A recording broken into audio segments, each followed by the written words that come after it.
پسند کی شادی کر کے ہماری ناک کٹانا چاہتی ہے۔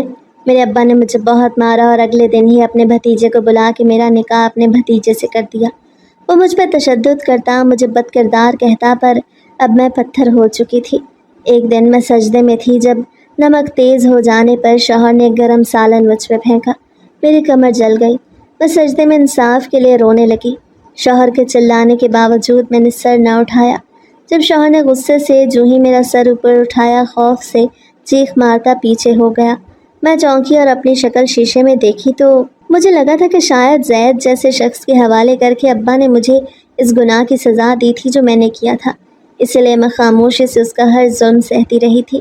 آخر میں کیا بتاتی کہ میرے ساتھ کیا ہو رہا ہے؟ ابا نے تو میری شکل دیکھنا تک گوارا نہ کی۔ جب مجھے یہ یقین ہو گیا کہ زید اپنی فطرت سے نہیں بدلے گا تو میں ہی پتھر ہو گئی اور اس کی مار سہنے لگی۔ لیکن ایک دن تو اس نے ہر حد ہی پار کر دی۔ وہ دن بہت بے چین تھا جب میں نے کھانا دسترخوان پہ لگایا۔ زید چپ چاپ کھانا کھانے بیٹھ تو گیا، لیکن پہلا نوالا لیتے ہی اس کے تیور بدلے اور وہ غصے سے بھڑک اٹھا۔ کیا تو اندھی ہے؟ وہ غصے سے چلانے لگا۔ مجھے کچھ سمجھ نہ آیا کہ آخر کیا ہوا، لیکن جب مجھے اندازہ ہوا کہ سالن میں نمک زیادہ تھا تو میں نے اس سے معافی مانگی، لیکن اس کا پارا آسمان کو چھونے لگا اور اس نے وہ ابلتا ہوا سالن اٹھا کے میرے منہ پہ انڈیل دیا۔ مجھے لگا جیسے میری روح تک جھلس گئی ہو۔ میں مارے کرب کے سجدے میں گرتی چلی گئی، مگر اس کو مجھ پہ ترس نہ آیا۔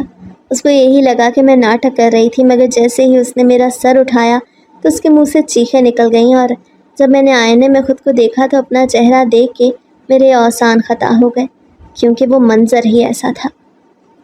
میرا نام دیبا ہے۔ میں اپنے والدین کی اکلوتی بیٹی تھی، اس لیے حد سے زیادہ ان کی لاڈلی بھی تھی۔ میرا تعلق کراچی شہر کے ایک پرانے سے علاقے سے تھا جہاں ہم تینوں ایک چھوٹے سے مکان میں رہتے تھے۔ میرے ابا ایک ٹیکسی ڈرائیور تھے اور وہ جتنا بھی کما کے لاتے تھے اس سے ہمارا پورا مہینہ آسانی سے گزر جاتا تھا۔ بچپن سے ہی ابا نے میری ہر خواہش اور ہر ضد پوری کی تھی۔ وہ سچ میں ایک بادشاہ تھے جنہوں نے مجھے شہزادیوں کی طرح ہی پالا تھا۔ انہوں نے کبھی بھی میری کسی بات سے انکار نہیں کیا تھا، کیونکہ نہ تو ابا کی آمدنی اتنی تھی کہ وہ میری ہر خواہش پوری کرتے، اور نہ ہی ہمارے وسائل اتنے تھے کہ میں خود کو شہزادی سمجھتی پھرتی۔ لیکن اس کے باوجود بھی ابا نے میرے لیے وہ سب کچھ کیا جس کی وجہ سے میری زندگی بھی کسی امیر زادی سے کم نہیں تھی۔ ان سے جہاں تک بھی ہو سکا اس سے بڑھ کے انہوں نے مجھے آرام اور ہر سہولت دی۔ اماں تو اکثر ابا سے کہا کرتی کہ وہ اپنے بے جا لاڈ پیار کی وجہ سے مجھے بگاڑ رہے تھے، مگر ابا نے ہمیشہ میرا ہی ساتھ دیا۔ آخر میں ان کی اکلوتی بیٹی تھی، اگر وہ میری فرمائش پوری نہ کرتے تو کس کی کرتے؟ مجھے دیکھ کے کوئی یہ نہیں کہہ سکتا تھا کہ میں ایک ٹیکسی ڈرائیور کی بیٹی تھی، کیونکہ میرے ابا نے مجھے ہمیشہ اچھے کپڑے پہنائے تھے اور اچھا کھانا کھلایا تھا۔ اس کے ساتھ ساتھ انہوں نے مجھے ہمیشہ اچھے اسکولوں میں تعلیم دلوائی تھی۔ یہی وہ وجہ تھی کہ میں شہر کے مہنگے مہنگے اسکولوں اور کالجوں میں پڑھی تھی۔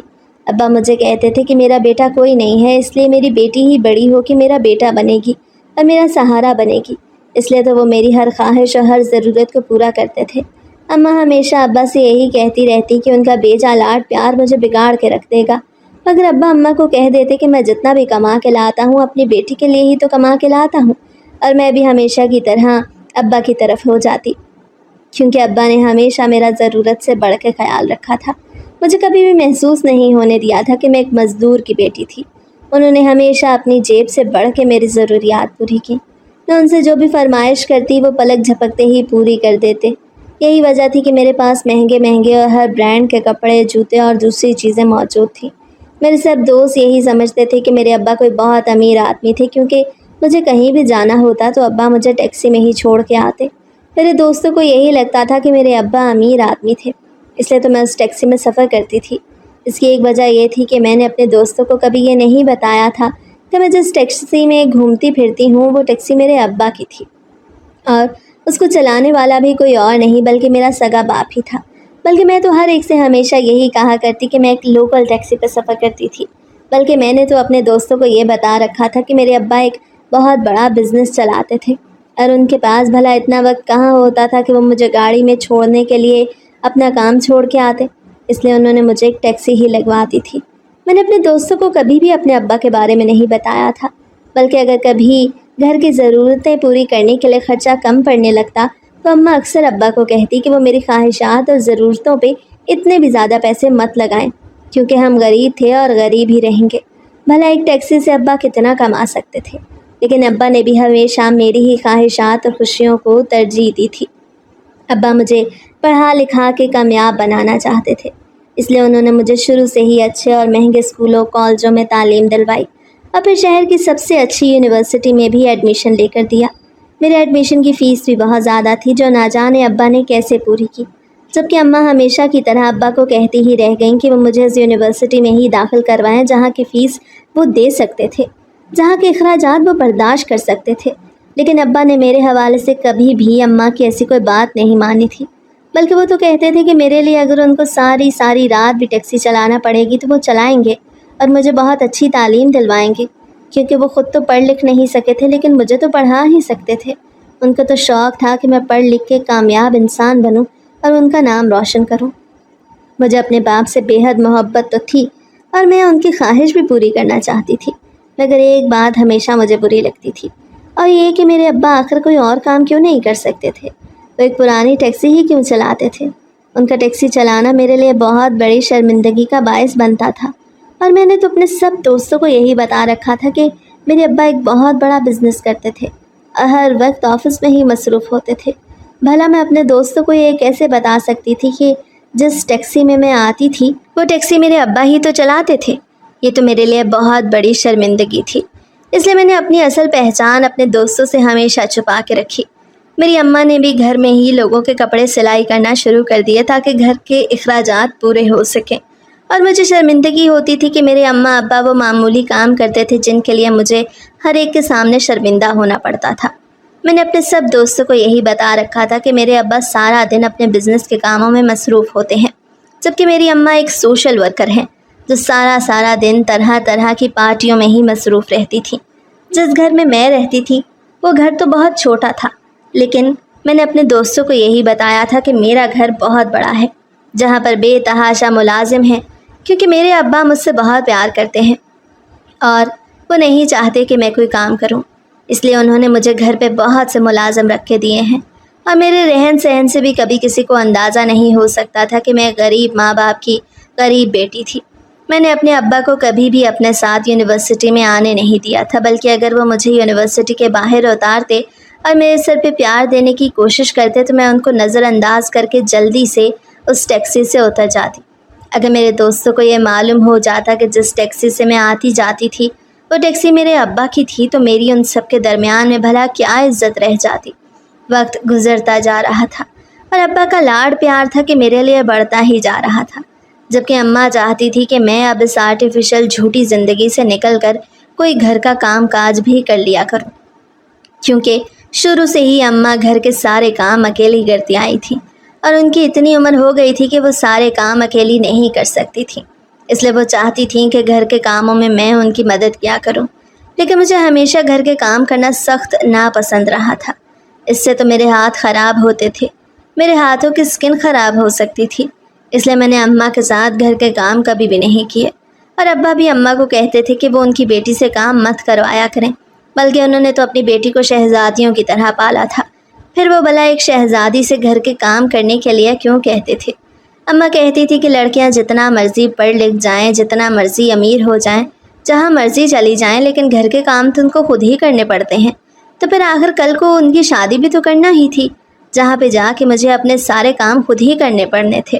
لیکن اماں کی بات سن کے ابا کہتے تھے کہ میں نے اپنی بیٹی کو شہزادیوں کی طرح پالا ہے، پھر کیسے ہو سکتا ہے کہ میں اپنی بیٹی کی شادی کسی ایسی جگہ کروں جہاں جا کے اس کو اپنے سارے کام خود ہی کرنے پڑیں، بلکہ میں اس کو کسی بہت اونچے گھر میں بیاہوں گا جہاں پہ اس کو کوئی بھی کام خود سے نہیں کرنا پڑے گا، بلکہ اسے آگے پیچھے ملازماؤں کی ایک بڑی فوج موجود ہوگی۔ اگر میری بیٹی شہزادی ہے تو میں اس کے لیے بھی کسی شہزادے کا رشتہ ہی ڈھونڈوں گا، کیونکہ اگر میں نے اپنی بیٹی کو شہزادیوں کی طرح پالا ہے تو آگے جا کے بھی اس کو کسی شہزادے کے حوالے ہی کروں گا۔ اماں ہمیشہ ابا کی باتیں سن کے چڑھ جاتی، انہوں نے ابا کو بہت منع کیا کہ وہ میری ہر خواہش اور ہر ضد پوری مت کیا کریں، یہ نہ ہو کہ بعد میں ان کو پچھتانا پڑے، اور ابا اماں کی باتیں سن کے مسکرا دیا کرتے، کیونکہ ان کو مجھ پہ بھروسہ تھا کہ میں ان کا سر کبھی نہیں جھکاؤں گی۔ وقت پر لگا کے اڑتا جا رہا تھا ابا کا لاڈ پیار نے مجھے سچ میں بہت بگاڑ کے رکھ دیا تھا۔ میں تو کسی کو بھی خاطر میں نہ لاتی تھی، جو میرا دل کرتا تھا میں ویسے ہی کرتی تھی۔ تبھی میری ملاقات یونیورسٹی میں ایک لڑکے سے ہوئی جس کا نام سائم تھا۔ وہ یونیورسٹی کا سب سے امیر لڑکا تھا۔ میری تو ویسے بھی شروع سے ہی لڑکوں اور لڑکیوں کے ساتھ دوستی رہی تھی، کیونکہ ابا نے مجھے کبھی بھی کسی کام سے منع نہیں کیا تھا۔ دیکھنے میں ایسے ہی لگتا تھا جیسے میں بہت امیر گھر کی لڑکی تھی، اس لیے سائم کے ساتھ دوستی کرنا میرے لیے زیادہ مشکل نہیں رہا تھا۔ یونیورسٹی میں میری ہر امیر لڑکی کے ساتھ دوستی تو تھی ہی، غریب لڑکیاں تو جیسے مجھے بہت بری لگتی تھیں، کیونکہ میں جانتی تھی کہ غریب لڑکی کو اپنی ہر خوشی اور خواہش پوری کرنے کے لیے ترسنا پڑتا تھا، جبکہ امیروں کے پاس تو سب کچھ موجود ہوتا تھا جس سے وہ دنیا کی ہر چیز خرید سکتے تھے۔ میری نظر میں دنیا کی سب سے خوش قسمت امیر لوگ ہی تو تھے جن کے پاس ڈھیر سارا پیسہ ہوتا تھا، اس لیے میں بھی چاہتی تھی کہ میری شادی بھی کسی امیر لڑکے سے ہو جس کے پاس ڈھیر سارا پیسہ ہو۔ میں جانتی تھی کہ ابا نے بچپن سے ہی میری ہر خواہش کا، ہر ضرورت کا خیال رکھا تھا۔ انہوں نے بہت محنت کی تھی تاکہ میری ہر ضرورت پوری کر سکیں، مگر انہوں نے کس طرح سے مشکل وقت گزار کے میرے لیے پیسے اکٹھے کیے تھے۔ اکٹھے بھی کہاں کیے تھے، وہ تو ساتھ ساتھ خرچ ہو جاتے تھے۔ میں جانتی تھی کہ وہ میری ہر ضرورت کا خیال رکھتے تھے، ان سے جتنا ہو سکتا تھا اس سے بڑھ کے وہ میرے لیے مہنگی مہنگی چیزیں لاتے تھے۔ مجھے مہنگے مہنگے اسکولوں اور کالجوں میں تعلیم دلوائی تھی، مگر میں چاہتی تھی کہ میرے پاس اتنی دولت ہو جائے کہ مجھے چھوٹی چھوٹی چیزوں اور چھوٹی چھوٹی ضرورتوں کے لیے کسی کے آگے ہاتھ نہ پھیلانے پڑے، کیونکہ میں جب بھی اپنی کسی ضرورت کا ذکر ابا سے کرتی تو اماں ہمیشہ ابا کو منع کر دیتی کہ وہ مجھے اس قدر مت بگاڑیں۔ میں چاہتی تھی کہ میرے پاس اتنی دولت ہو جائے کہ اماں بھی کچھ نہ کہہ سکیں۔ اور ایک دن میری ملاقات سائم سے ہوئی۔ وہ لڑکا یونیورسٹی کا سب سے خوبصورت اور امیر لڑکا تھا، جو ہر روز ایک بڑی سی گاڑی میں بیٹھ کے یونیورسٹی آتا تھا۔ اس کے پاس ہر وہ چیز موجود تھی جو میں اپنی زندگی میں اپنے لیے چاہتی تھی۔ میں اس کو روز یونیورسٹی میں آتا دیکھتی، اس کے پاس مہنگا موبائل دیکھتی، اس کا لائف سٹائل مجھے بہت متاثر کرتا، اور میں اس کو دیکھ کے حسرت سے یہی سوچتی کہ کاش میں بھی سائم کی جتنی امیر ہوتی، اس کی طرح ہی بڑی سی گاڑی میں یونیورسٹی آتی، میرے ہاتھ میں بھی اسی کی طرح مہنگا موبائل ہوتا، اور میرا جو دل چاہتا میں اپنی دولت کے ساتھ کر سکتی۔ لیکن میرے ابا تو ایک معمولی سے ٹیکسی ڈرائیور تھے۔ تب مجھے اپنے ابا سے ایک عجیب سی چڑ محسوس ہونے لگی کہ کاش وہ اتنے امیر ہوتے تو میرے پاس بھی وہ سب موجود ہوتا جو سائم کے پاس تھا۔ اب تو مجھے ان کی ٹیکسی میں آنا بھی بہت برا لگنے لگا۔ میں چاہتی تھی کہ اب میرے پاس بھی سائم کی طرح اپنی ہی گاڑی ہوتی جس پہ میرا دل جب چاہتا میں جہاں چاہتی جا سکتی، مجھے کوئی روکنے ٹوکنے والا نہ ہوتا۔ میں یہ بھی اچھی طرح سے جانتی تھی کہ ابا نے کبھی بھی مجھے کسی بات سے نہیں روکا تھا، لیکن نہ جانے کیوں پھر میں یہ چاہنے لگی کہ مجھ پہ حکم چلانے والا کوئی نہ ہوتا، بلکہ میں اپنی زندگی اپنی مرضی سے گزار سکتی، کیونکہ اماں ہر دوسری بات پہ تو مجھ پہ روک ٹوک رکھتی تھی جو مجھے بالکل اچھا نہیں لگتا تھا۔ اس لیے میں نے سوچ لیا کہ میں سائم جیسے لڑکے کے ساتھ شادی ضرور کروں گی تاکہ اپنی زندگی میں ہر وہ چیز حاصل کر سکوں جس کے لیے آج تک میں نے صرف حسرت ہی کی تھی۔ سائم امیر ہونے کے ساتھ ساتھ ایک بہت آزاد خیال لڑکا بھی تھا۔ اسے بہت سی لڑکیوں کے ساتھ دوستی کر رکھی تھی۔ اس کی دوستی جن جن لڑکیوں کے ساتھ تھی وہ سب بھی سائم کی طرح ہی امیر تھیں، جس کو دیکھ کے مجھے اندازہ ہو گیا تھا کہ سائم اور میرا شوق ایک جیسا ہی تو تھا، امیر لوگوں کے ساتھ دوستی کرنے کا۔ اسی لیے تو میں نے سائم کی طرف دوستی کا ہاتھ بڑھایا تھا۔ اس کو لگتا تھا جیسے میں بھی بہت امیر ہوں، کیونکہ میرا لائف سٹائل دیکھ کے کوئی نہیں کہہ سکتا تھا کہ میں ایک ٹیکسی ڈرائیور کی بیٹی تھی۔ اس لیے ہم دونوں کی دوستی بھی بہت جلدی ہو گئی۔ میری کوشش ہوتی تھی کہ میں سائم کے ساتھ زیادہ سے زیادہ وقت گزار سکوں، میں اس کو زیادہ سے زیادہ جاننا چاہتی تھی۔ جب میری سائم کے ساتھ بات چیت ہونا شروع ہو گئی تب میں سائم سے اس کے بارے میں بہت سی باتیں پوچھنے لگی۔ میں جاننا چاہتی تھی کہ اس کے گھر میں اور کون کون تھا، اس کے اماں ابا کیا کرتے تھے، اور بھی بہت کچھ۔ غرض کہ میں اس کے بارے میں ہر وہ بات جاننا چاہتی تھی جس کا فائدہ اٹھا کے میں اس کے قریب ہو سکتی۔ اور مجھے یہ جان کے بہت زیادہ اچھا لگا تھا کہ سائم بھی میری طرح اپنے اماں ابا کا اکلوتا بیٹا ہی تھا۔ اس کے ابا کا ایک بہت بڑا امپورٹ ایکسپورٹ کا اپنا بزنس تھا، اور اس کی اماں ایک فیشن ڈیزائنر تھی جو کپڑوں کے ایک بہت بڑے بوتیک میں کام کرتی تھی۔ سائم کے بارے میں سب کچھ جاننے کے بعد میرے دل میں ایک خواہش پیدا ہونے لگی کہ کاش اس جیسی زندگی وہ گزار رہا تھا ویسی زندگی میری ہوتی۔ میرے ابا کا بھی بہت بڑا بزنس ہوتا اور میری اماں بھی ایک فیشن ڈیزائنر ہوتی جو میرے لیے طرح طرح کے ڈیزائن والے مہنگے مہنگے کپڑے بناتی۔ جن کو پہن کے میں ہر جگہ فخر سے سر اٹھا کے چل سکتی، مگر یہ سب کچھ جاننے کے بعد مجھے اپنے ہی پہناوے پہ شرمندگی ہونے لگی تھی۔ یہ بات ٹھیک تھی کہ میں مہنگے سے مہنگا کپڑا پہنتی تھی، میرے ابا نے مجھے ہر چیز بہت اچھی لے کے دی تھی، مگر مجھے خواہش ہونے لگی کہ میرے پاس جو کچھ تھا کاش میرے پاس اس سے بھی بڑھ کے ہوتا۔ جن چیزوں پہ میں بچپن سے ہی خوش ہوتی آئی تھی، کیونکہ میری زندگی میں اب سائم جو آ چکا تھا اور اس کے پاس ہر چیز مجھ سے زیادہ بہتر تھی۔ حالانکہ سائم نے مجھ سے اس بارے میں کبھی بھی کچھ نہیں کہا تھا، لیکن مجھے محسوس ہوتا تھا کہ میرے پاس جو بھی چیزیں تھیں وہ میرے لیے کافی نہیں تھیں۔ مجھے تو شروع سے ہی اپنے ابا سے بہت محبت تھی، مگر آہستہ آہستہ یہ محبت ایک عجیب چڑچڑے پن میں بدلنے لگی تھی۔ میں اپنے اماں ابا سے بلا وجہ ناراض رہنے لگی تھی۔ ابا حیران تھے کہ وہ تو میری ہر ضرورت کا خیال رکھتے تھے، میری ہر خواہش پوری کرتے تھے، اس کے باوجود بھی میں ان سے ناراض کیوں رہنے لگی تھی؟ لیکن میری ناراضگی کی صرف ایک ہی وجہ ہو سکتی تھی کہ میں امیر ہونا چاہتی تھی، جو کہ ابا کے ایک معمولی سے ٹیکسی چلانے سے یا اماں کے وہ چند کپڑے سلائی کرنے سے تو بالکل بھی نہیں ہو سکتا تھا۔ مجھے بھی سائم کی طرح ہی ایک بڑی سی گاڑی چاہیے تھی جس کو میں خود چلا کے جہاں جانا چاہتی جا سکتی۔ اب مجھے ابا کی ٹیکسی میں بیٹھنا بالکل بھی اچھا نہیں لگتا تھا، جبکہ ابا اپنا ہر کام چھوڑ کے مجھے اس ٹیکسی میں بٹھا کے جہاں ضرورت ہوتی لے جاتے تھے۔ میں ان کو جہاں بھی کہتی تھی وہ اپنا کام کاج چھوڑ کے پہلے میری بات مانتے تھے، لیکن اب میرے لیے وہ ٹیکسی بھی ایک شرمندگی کا باعث بنتی جا رہی تھی۔ جب سے میں نے سائم کو بڑی گاڑی میں آتے جاتے دیکھا تھا، میری بھی خواہش تھی کہ میرے پاس ایک بڑی سی گاڑی ہوتی جس میں میرا جب دل چاہتا میں جہاں مرضی آ جا سکتی۔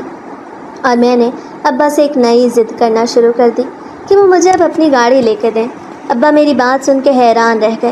وہ مجھے کہنے لگے کہ بھلا مجھے گاڑی کی کیا ضرورت تھی، ان کے پاس ٹیکسی ہے تو تھی، مجھے جہاں جانا ہوتا وہ مجھے لے کے جا سکتے تھے۔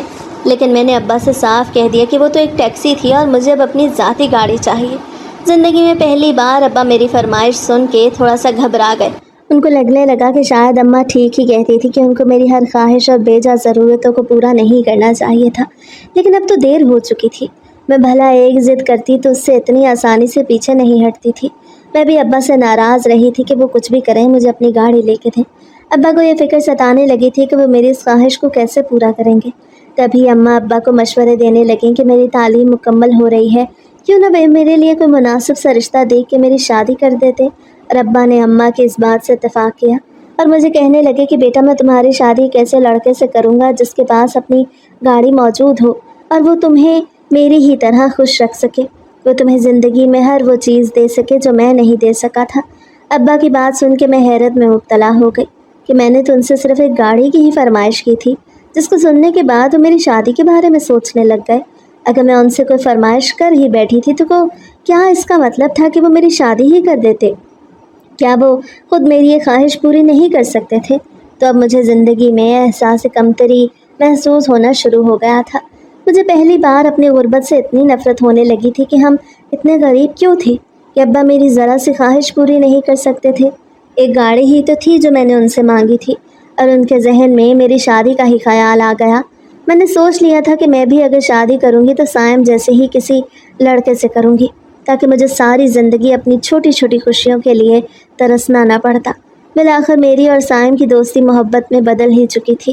میں سائم کو ٹوٹ کے چاہنے لگی اور اس کے لیے سب کچھ کرنے کے لیے تیار تھی، مگر مجھ میں یہ ہمت ابھی تک پیدا ہی نہیں ہوئی تھی کہ میں اس کو اپنی حقیقت کے بارے میں بتا سکتی۔ میں اس کو یہ بتا سکتی کہ جو میں نظر آتی تھی اصل میں وہ نہیں تھی۔ وہ مجھے ایک امیر لڑکی سمجھتا تھا کیونکہ میرا لائف سٹائل ہی ایسا تھا، لیکن میں ہمت جمع کرنے کے باوجود بھی اس کو یہ نہیں بتا سکتی تھی کہ میں امیر نہیں تھی بلکہ میرا باپ ایک ٹیکسی ڈرائیور تھا۔ اس لیے میں نے اس کو حقیقت سے دور رکھا۔ جب تک وہ مجھ سے شادی نہ کر لیتا میں اس کو اپنے بارے میں کچھ نہیں بتانا چاہتی تھی، لیکن میں نے سوچ لیا تھا میں ابا کو سائم کے بارے میں بتا دوں گی اور وہ مان جائیں گے، کیونکہ انہوں نے مجھے کبھی انکار نہیں کیا تھا۔ لیکن جب میں نے ابا کے سامنے بیٹھ کے کہا کہ ابا میں اپنی یونیورسٹی میں ایک لڑکے کو پسند کرتی ہوں اور اسی سے شادی کرنا چاہتی ہوں، تو وہ لمحہ تو جیسے زندگی کا سب سے طویل لمحہ لگ رہا تھا۔ میرے الفاظ گویا ابا کے دل پہ چوٹ کی طرح لگے۔ ان کے ماتھے کی شکنوں میں اچانک اضافہ ہو گیا۔ ان کو لگا شاید انہوں نے کچھ غلط سنا۔ تبھی وہ بے یقینی سے ایک بار پھر مجھ سے پوچھنے لگے، کیا تم نے؟ ان کی آواز کانپ رہی تھی، مگر میں نے پہلے سے زیادہ پرجوش ہو کے کہا کہ ابا میں سائم سے محبت کرتی ہوں اور اسی جیسے امیر لڑکے سے شادی کرنا چاہتی ہوں۔ میرے بس اتنا کہنے کی دیر تھی جیسے وقت تھم گیا، کیونکہ ابا کا بھاری ہاتھ میرے گال پہ اپنا نشان چھوڑ گیا اور وہ سرخ ہوتے چہرے کے ساتھ مجھے کہنے لگے کہ یہی سکھایا تھا میں نے تمہارے بے جان نخرے اس لیے اٹھائے تھے کہ تم ایک روز میری دی ہوئی آزادی کو میرے ہی خلاف استعمال کرو۔ ابا کی آنکھوں میں آنسو تھے، مگر غصے سے بھرے آنسو۔ وہ کمرے سے اٹھ کے چلے گئے اور میں وہیں بیٹھے بیٹھے ساکت ہو گئی تھی۔ مجھے یقین نہیں آ رہا تھا کہ ابا مجھ پہ ہاتھ اٹھا سکتے تھے۔ میرے لیے سب سے زیادہ تکلیف دہ بات یہی تھی کہ ابا، جنہوں نے کبھی مجھ سے اونچی آواز میں بات تک نہ کی تھی، انہوں نے میری پسند کے بارے میں سن کے مجھ پہ ہاتھ اٹھایا تھا۔ میرا دل ٹوٹ گیا تھا۔ میں نے خود کو کمرے میں بند کر لیا اور رات بھر روتی رہی، اور جب اس دوران سائم کا فون آیا تو میں نے جذبات میں آ کے اس کو سب کچھ بتا دیا کہ میں وہ نہیں تھی جو وہ مجھے سمجھتا آیا تھا۔ میں کسی بزنس مین کی نہیں بلکہ ایک ٹیکسی ڈرائیور کی بیٹی تھی۔ فون پر خاموشی چھا گئی تو میرا دل دھک دھک کرنے لگا۔ تبھی مجھے سائم کی آواز سنائی دی۔ تم نے اب تک مجھ سے جھوٹ بولا تھا۔ اس کا لہجہ بدل چکا تھا۔ اس سے پہلے کہ میں کچھ کہتی فون بند ہو چکا تھا۔ میں نے ماں اور ابا کی بہت منتیں کی کہ وہ میری بات مان لیتے، مگر ابا نے یہ کہہ کے مجھے کمرے میں بند کر دیا کہ میں نے ساری زندگی غربت میں گزار دی، مگر عزت سے گزاری، اور اب میری ہی بیٹی اپنی پسند کی شادی کر کے میرا نام، میری عزت خاک میں ملانا چاہتی ہے۔ میں سسکتی رہ گئی تھی۔ مجھے کچھ ہوش نہیں تھا کہ آگے کیا ہونے والا تھا، جبکہ ابا تو اپنا فیصلہ سنا چکے تھے، اور اس کا اندازہ مجھے اگلے دن ہوا جب ابا نے اپنے بھتیجے کو گھر بلایا اور میرے نکاح کی تیاری شروع کر دی۔ میں بھی ابا کے سامنے ڈٹ گئی کہ میں سائم کے علاوہ کسی اور سے شادی نہیں کروں گی، مگر اس دن سے پہلے میں نے شاید ابا کی محبت ہی دیکھی تھی۔ غصہ تو اس روز دیکھا تھا جب وہ آنکھوں میں آنسو لیے مجھے ایک کے بعد ایک تھپڑ لگانے لگے اور ایک ہی فکرہ کہہ رہے تھے، بے حیا، تو نے میری عزت کو اپنے پیروں تلے رون دیا۔ اس روز تو وہ میری شادی کی تاریخ طے کر رہے تھے، مگر میرے تیور دیکھ کے ان کو اسی روز اپنے بھتیجے سے میرا نکاح کرنا پڑا، اور میں گال پہ پڑے ابا کے ہاتھوں کے نشانوں کو میک اپ سے چھپائے زید کی دلہن بنی اس کے گھر رخصت ہو گئی۔ ابا نے مجھ سے ہر طرح کا تعلق ختم کر دیا۔ وہ تو دوبارہ میری شکل تک نہیں دیکھنا چاہتے تھے۔ میرے گال پہ ابا کے ہاتھوں کے نشان، آنکھوں میں تھکی تھکی سی نمی اور لہجے میں خالی پن تھا، جس کو دیکھ کے زید خاموش تھا، بہت زیادہ خاموش۔ لیکن میں نے زید پہ کوئی خاص توجہ نہ دی، اور وہی میری زندگی کی دوسری بڑی غلطی تھی۔ پہلی غلطی تو وہ تھی جو میں نے سائم جیسے انسان سے محبت کی، اور وہ میری اصلیت جانتے ہی اجنبی ہو گیا۔ میرا دل، دماغ اور جسم سب ایک بوجھ تلے دبے ہوئے تھے، اور سب سے بھاری بوجھ میرے لیے میرے ابا کی نفرت تھی۔ ان کی نظریں، ان کے تانے، ان کی مٹھیاں، سب کچھ میرے اندر نقش ہو چکی تھی۔ زید اپنے اماں ابا کا سب سے بڑا بیٹا تھا اور الگ ہی رہتا تھا، کیونکہ اس کا مزاج بہت گرم تھا اور کوئی بھی اس سے ملنا جلنا پسند نہیں کرتا تھا۔ اس کے باوجود بھی ابا نے میرا ہاتھ زید کے ہاتھ میں تھما کے اسے قطع تعلق کر لیا، کیونکہ ان کے لیے یہی کافی تھا کہ زید ان کے بھائی کا بیٹا تھا۔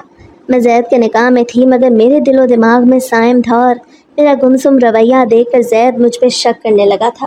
شادی کے شروع کے چند مہینے میں نے سائم سے رابطہ کرنے کی بہت کوشش کی تھی، مگر جب میں مایوس ہو گئی تو میں نے زید کو ہی قسمت کا لکھا سمجھ کے بوجھل دل سے قبول کر لیا تھا۔ مگر زید کے دل میں تو میرے لیے پہلے دن سے ہی جو شک بیٹھ چکا تھا، وہ رفتہ رفتہ اپنی جڑیں مضبوط کر چکا تھا، اور زید مجھ پہ کڑی نظر رکھتا تھا۔ وہ مجھ پہ بات بات ٹوک کرتا، مگر میں چپ چاپ اس کا غصہ بھی برداشت کر لیتی، کیونکہ میں جانتی تھی کہ زید میرے ساتھ جو کچھ کر رہا تھا میں شاید اسی لائق تو تھی۔ مجھے زید کے ساتھ نکاح کے 8 مہینے بعد احساس ہونے لگا تھا کہ میں نے محبت کرنے والی ماں اور جان چھڑکنے والے ابا کے ساتھ اچھا نہیں کیا تھا، اس لیے میں زید کی نفرت اور دھتکار کی مستحق تھی۔ زید مجھے اکثر دیکھتا تو اس کی نظروں میں بس حقارت ہی ہوتی تھی، جیسے میں اس کی زندگی پہ لگی ہوئی کوئی داغدار سیاہی تھی جسے وہ مٹا نہیں سکتا تھا تو چھپا بھی نہیں سکتا تھا۔ وہ مجھے کہتا تھا، تم جیسی لڑکیاں ہی ہوتی ہیں جو خاندانوں کو تباہ کرتی ہیں اور عزتوں کا جنازہ نکالتی ہیں، مگر میں اس کی ہر بات سن کے خاموش ہو جاتی۔ کبھی وہ مجھے کہتا کہ آخر تمہارا کسی کے ساتھ کیسا تعلق تھا جو تمہارے ماں باپ نے بھی تم سے منہ موڑ لیا اور تمہیں میرے پلے باندھ دیا۔ اس کی باتیں سن کے میرے لب کپ کپ آتے تھے، مگر میں نے زبان بند کر لی۔ شاید میں اس کے تانے سنتے سنتے بے حس ہو چکی تھی، اور پھر ایک رات زید کا ہاتھ میرے بالوں میں پڑا، جیسے وہ مجھ سے میرے اندر کے گناہوں کو نوچنا چاہتا تھا۔ اس روز تو زید نے ہر حد پار کر دی۔ وہ مجھے کہنے لگا کہ مجھے سچ سچ بتاؤ، کیا تم نے اپنے عاشق کے ساتھ کیا کچھ کیا؟ میری آنکھوں سے آنسو بہہ نکلے۔ میں ہاتھ جوڑتے اس کو یقین دلاتی رہی کہ میں نے صرف محبت کی تھی، کوئی گناہ نہیں کیا تھا۔ مگر اس روز مجھے سمجھ آ گئی کہ زید سے آخر کوئی ملنا جلنا پسند کیوں نہیں کرتا تھا، کیونکہ زید کسی کی بات سننے کا عادی نہیں تھا، وہ تو بس اپنی دھوس ہی جمانا چاہتا تھا۔ کافی چیخنے چلانے کے بعد میں چپ ہو گئی، بس چپ، کیونکہ میرے اندر اب خود کو گنہگار مان لینے کے سوا کچھ بچا ہی نہیں تھا۔ وہ مجھے دھکا دے کے فرش پہ گرا چکا تھا، میرے بازو پہ نیلے نشان تھے اور میری آنکھ کے نیچے ایک چوٹ بھی لگ چکی تھی۔ زید اب صرف شوہر نہیں رہا تھا، بلکہ وہ مجھے ایک قیدی بنا چکا تھا جو میرے وجود کو ہر لمحہ اذیت دیتا تھا۔ وہ مجھے گھر سے باہر نکلنے نہیں دیتا تھا۔ میں سوچتی تھی کہ کیا میں اتنی گندی اور اتنی بری تھی کہ زید کو مجھ پہ ترس تک نہ آیا؟ مگر جب مجھے اندازہ ہو گیا کہ زید نہیں بدلنے والا تو میں نے ہی خود کو پتھر کر لیا اور اس کا ہر ظلم سہنے لگی۔ میں چپ چاپ زید کی ملازمہ بن گئی، میں اس کے سب کام کرتی تاکہ کسی طرح اس کا دل نرم ہو جاتا۔ تب میں اپنی زندگی کے بارے میں سوچتی تھی جو میں نے اپنے باپ کے گھر گزاری تھی۔ میں نے کبھی کچن کی شکل تک نہ دیکھی تھی، مگر زید کے لیے میں نے چولہے کے سامنے کھڑے ہو کے بھی خود کو کچھ بنانے کی کوشش میں جگہ جگہ سے جلایا تھا، مگر زید کو میرے ہاتھوں بازوؤں پہ جلے ہوئے نشان دیکھ کے بھی مجھ پہ رحم نہ آتا، بلکہ وہ بھڑک جاتا تھا کہ میں کیوں جان بوجھ کے اس کے سامنے مظلوم بن رہی تھی۔ اور جب میں اپنا کرب اپنی تکلیف کسی کو بتا نہیں سکتی تو میں اللہ کے حضور حاضر ہو جاتی اور گھنٹوں سجدوں میں روتی رہتی، کیونکہ میں جانتی تھی کہ میں نے اپنے ان ماں باپ کا دل دکھایا تھا جنہوں نے میری خاطر اپنی ضروریات اور آرام کو نظر انداز کر دیا تھا۔ مجھے زید کے رویے پہ افسوس نہیں تھا، بلکہ جو کچھ میں نے اماں ابا کے ساتھ کیا تھا مجھے اس پہ پچھتاوا تھا۔ میں رو رو کے اللہ سے معافی مانگتی تھی، مگر زید کا دل میرے لیے نرم ہونے کے بجائے مزید سخت ہو گیا۔ اگر کبھی اس کے کپڑوں پہ استری کے باوجود ایک سلوٹ بھی رہ جاتی تو وہ اسی استری سے میرا بازو جلا دیتا، مگر میں برداشت کر جاتی۔ اگر کبھی اس کے کپڑے ٹھیک سے نہ دھلتے تو وہ کپڑے کوٹنے والے ڈنڈے سے ہی مجھے مارنے لگ جاتا۔ میرے ماں باپ تو مجھ سے اجنبی ہو چکے تھے، اس سے زید کو کسی کا کوئی ڈر نہیں تھا۔ مجھے بھی جیسے زید کا ظلم اور تشدد سہنے کی عادت ہو گئی تھی، اس لیے اگر کسی روز زید مجھے کچھ نہ کہتا تو مجھے حیرانگی ضرور ہوتی تھی۔ میں سوچتی تھی کہ زیادہ سے زیادہ وہ مجھے کتنا مارے گا، مگر اس دن تو جو ہوا وہ میری برداشت سے باہر تھا، کیونکہ اس دن صبح سے ہی میرا دل گھبرا رہا تھا جیسے کوئی انہونی ہونے والی تھی۔ وہ جمعے کا دن تھا۔ زید اس روز معمول سے کچھ زیادہ ہی چپ تھا۔ میں نے اس کے لیے اس کی پسند کا قیمہ آلو بنایا، وہی جو وہ ہر جمعے کو کھاتا تھا، مگر شاید میرے نصیب کا وہ جمعہ سیاہ ہونا تھا۔ جب میں نے سالن دسترخوان پہ رکھا تو وہ بغیر کچھ بولے بیٹھا اور پہلا نوالا منہ میں رکھتے ہی جیسے اس کا پارا آسمان کو چھونے لگا۔ وہ ایک دم سے چلا اٹھا، یہ کیا بنایا ہے تو نے؟ کیا میں حرام کا کماتا ہوں جو تو نے اندھی ہو کے سالن میں نمک انڈیل دیا؟ میں نے نظریں جھکاتے ہوئے دھیرے سے کہا، معاف کر دو، میں دوسرا سالن بنا دیتی ہوں۔ مگر وہ تو جیسے اسی پل اپنا آپا کھو بیٹھا۔ اس نے غصے میں سالن کا گرم برتن اٹھایا اور وہ ابلتا سالن میرے چہرے پہ پھینک دیا۔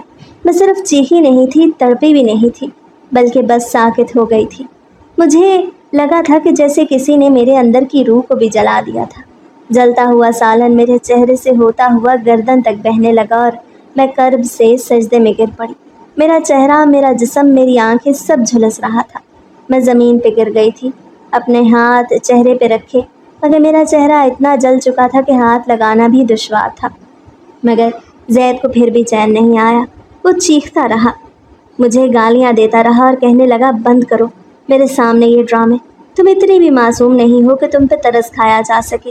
میری آنکھیں دھندلا گئی تھیں، درد کے مارے میں ہل تک نہیں پا رہی تھی، مگر جب میں کافی دیر تک زمین سے نہ اٹھی تو زید نے آگے بڑھ کے میرا بے حس وجود اٹھانے کی کوشش کی اور میری شکل دیکھ کے اس کے منہ سے چیخ نکل گئی۔ جب میں نے خود کو آئینے میں دیکھا تو میں وہ دیبا تھی ہی نہیں جو کچھ لمحے پہلے تھی، بلکہ میرے چہرے کا 80% حصہ جل چکا تھا اور میں اسی لمحے بے ہوش ہو گئی تھی۔ جب مجھے ہوش آیا تو میرے سامنے سفید چھت تھی اور ارد گرد ناآشنا چہرے تھے جو کہہ رہے تھے، شکر ہے لڑکی کو ہوش آ گیا۔ میں سب کچھ سن رہی تھی مگر بول نہیں پا رہی تھی۔ نرس نے مجھے بتایا کہ میں 2 دن سے بے ہوش تھی۔ میں نہیں جانتی کہ زید مجھے ہسپتال کیوں چھوڑ گیا۔ ڈاکٹروں نے کہا تھا کہ میرے چہرے اور گردن پہ 3rd ڈگری برن تھا۔ دائیں آنکھ بھی شدید متاثر ہوئی تھی۔ میں آئینہ نہیں مانگ سکی تھی، مگر میرے دل کو پتہ تھا اب وہ چہرہ نہیں رہا جو میری پہچان تھا۔ زید ہسپتال ایک بار بھی نہ آیا۔ ڈاکٹر کی رپورٹ میں لکھا تھا ڈومیسٹک وائلنس۔ میں خاموش ہو گئی۔ شاید میری آواز بھی میرے چہرے کی طرح جل چکی تھی۔ میں کس لیے انصاف مانگتی؟ کیا انصاف میرے جلے ہوئے چہرے کو واپس لا سکتا تھا؟ کیا اماں ابا جن سے میں پہلے ہی رشتہ توڑ چکی تھی، کیا وہ اب بھی مجھے معاف کر سکتے تھے؟ میرے ذہن میں لاتعداد سوالات تھے، مگر جب ہسپتال سے فارغ ہوئی تو ڈاکٹر کے اصرار پہ مجھے اپنے ابا کا بتانا پڑا، کیونکہ میں زید کو دوبارہ دیکھنا نہیں چاہتی تھی۔ میں جانتی تھی کہ میرے ابا اماں مجھے دیکھنا بھی پسند نہیں کریں گے، مگر میں ان کی بیٹی تھی۔ وہ مجھ پہ ویسے ظلم نہیں کر سکتے تھے جیسا کہ زید کر چکا تھا۔ اس لیے ڈاکٹر نے میرے ماں باپ سے رابطہ کیا۔ وہ تو جیسے میرا سنتے ہی بھاگتے چلے آئے، مگر میرے سامنے آ کے بس روتے رہے۔ ابا کے آنسو میرے لیے قیامت تھے، وہی ابا جن کے ہاتھوں کا نشان لیے میں دلہن بنی زید کے گھر گئی۔ اس روز وہ میرے جلے ہوئے چہرے کو دیکھ کے اپنے آپ کو پیٹنے لگے، کوسنے لگے۔ اماں بھی مجھ سے لپٹ گئی تھی۔ وہ اتنا روئی تھی کہ میں خود بھی رو دی۔ جو آنسو بہنا بھول چکے تھے وہ ماں کی آغوش میں چھلک پڑے۔ سالوں بعد کسی کا لمس میرے لیے تسکین بنا، کسی کا رونا میرے درد پہ مرہم لگا رہا تھا۔ ابا کے کہنے پہ ہی میں نے زید کے خلاف کیس فائل کر دیا، اور تب پہلی بار میں نے ہمت کی اور عدالت کے سامنے وہ سب سچ بولا تھا جو میں 2 سال سجدوں میں کہتی رہی۔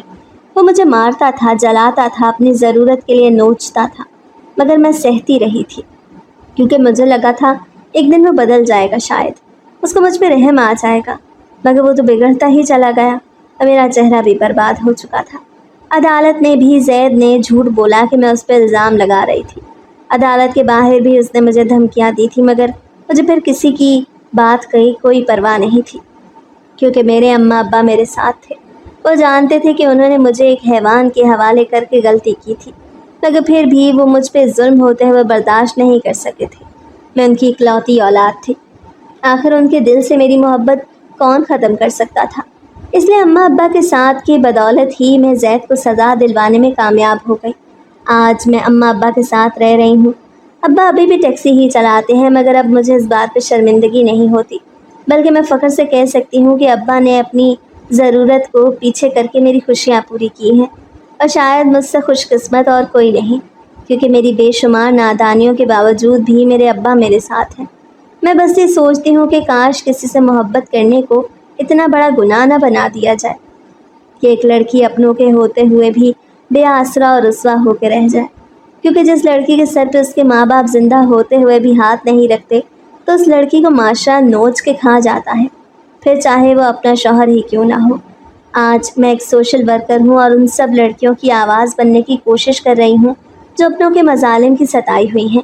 کاش ہمارا معاشرہ اتنا ظالم نہ ہوتا کہ ایک لڑکی کو کسی سہارے کے بغیر رہنے پہ مجبور کر دیا جاتا۔